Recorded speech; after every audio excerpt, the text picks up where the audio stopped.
என்னமோ பண்ணுறோம் வர்றோம் அதெல்லாம் இல்லை, சரிங்களா? இருந்தான் ஏதாவது செய்தான் அப்படின்னு, செய் செத்துபடி, அவ்வளோதான். அதாவது அந்த வார்த்தைக்கு ஏற்ப நம்ம நடக்கணுங்கிறது தான் ஒரு விசேஷம். இந்த ஒரு கவிதை மட்டும் அவருக்காக நான் படிக்கிறேன். அதே மாதிரி நபிகளார் சொன்னார், ஒரு மனிதன் இறந்த பிறகு அவருக்கு நன்மை சேர்க்கக்கூடியது எதுன்னு கேட்டார். நிலையான கல்வி. நீங்கள் நிலையான கல்வி இருந்ததுன்னா அது உங்கள் குடும்பம் பின்பற்றியே வரும் அந்த கல்வியை சார்ந்து. அதுபோல் நீ விட்டு சென்ற நல்ல செயல்கள், அமல்கள் அப்படிம்பாங்க. நீ எதை செய்தியோ உனக்கு பின்னால் அது பேசிக்கிட்டே இருக்கும். நீ மரணிச்சாலும் அது எத்தனை வருஷம் கழிஞ்சு வேணாலும் அது பேசும். அதுக்காக அண்ணனுக்காக ஒரு கவிதை. தாய் தமிழ் அகாடமி சம உரிமை கழகம், இப்போ இவங்க பணியை பாராட்டி ஒரு சிறிய கவிதை. செம்மொழி தாயின் சீர்மை காக்க, செம்மொழி தாயின் சீர்மை காக்க.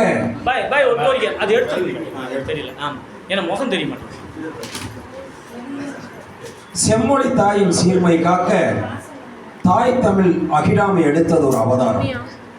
தாய் தமிழ் அகிடாமை எடுத்தது ஒரு அவதாரம்.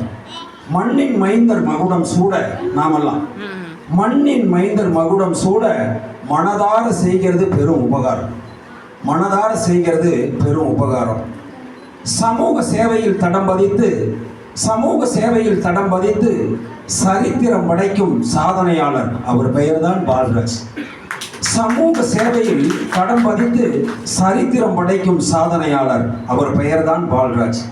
இலக்கிய பசியை தீர்த்து வைத்து, இலக்கிய பசியை தீர்த்து வைத்து இளம் தலைமுறைக்கு வழிகாட்டும் ஒளிச்சுடர், இளம் தலைமுறைக்கு வழிகாட்டும் ஒளிச்சுடர்.